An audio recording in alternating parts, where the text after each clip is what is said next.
By the spring of 2026, a singular narrative had saturated the financial press.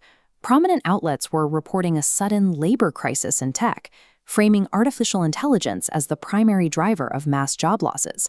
This CNBC report from April 24th is the exemplar. It explicitly links 20,000 job cuts at Meta and Microsoft to the arrival of an AI-driven labor crisis. But the actual evidence appears 11 paragraphs deep.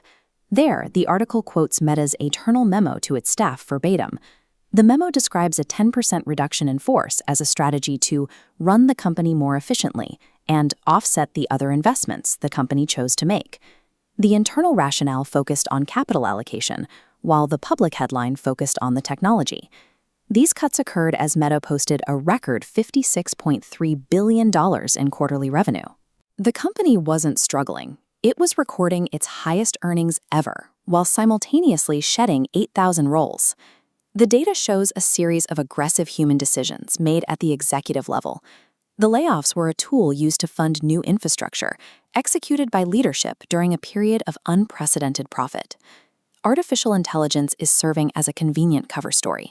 By blaming a machine, executives can mask the fact that they are aggressively reallocating capital at the expense of their workforce. This is a strategy of labor discipline.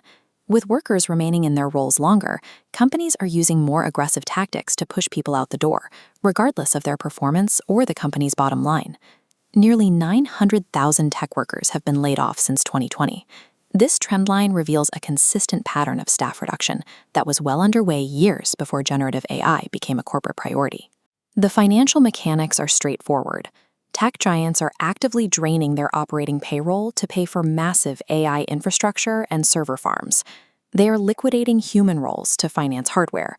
Monopolies are firing their workers to buy the specialized compute needed for the AI race. The technology is the investment target, not the cause of the unemployment. Executing such a massive labor shift without facing regulatory or legal backlash requires immense, unchecked power. This environment didn't appear overnight. It was built through 50 years of systematic deregulation.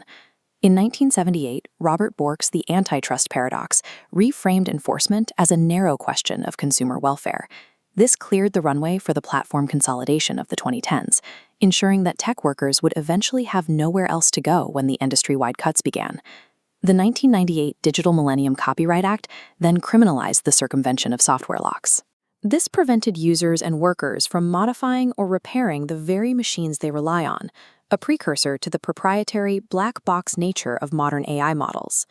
Throughout the 2010s, end-user license agreements eroded the first sale doctrine. Companies gained the ability to revoke ownership of digital goods at will, establishing the precedent that a platform can change the rules of your ownership or employment at any time.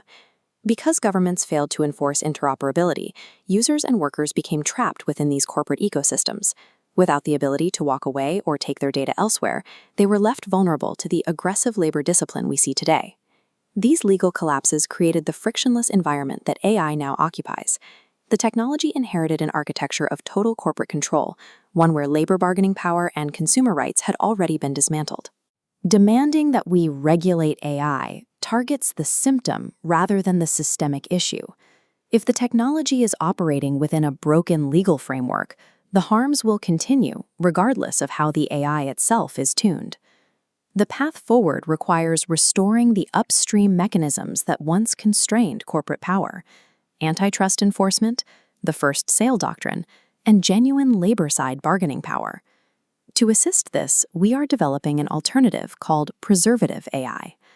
Unlike models designed to consolidate or flatten information, this architecture is built into the Cognio engine codebase to act as a defensive tool for public truth. This is an accountability engine. It uses the same processing power monopolies use for profit to instead audit institutional language. It maps corporate claims against the data they exclude, providing the proof needed to challenge the AI blame narrative in real time. A half-century of greed built this cage. AI just moved into it. By restoring our legal rights and using technology to hold power accountable, we can finally begin to dismantle the bars.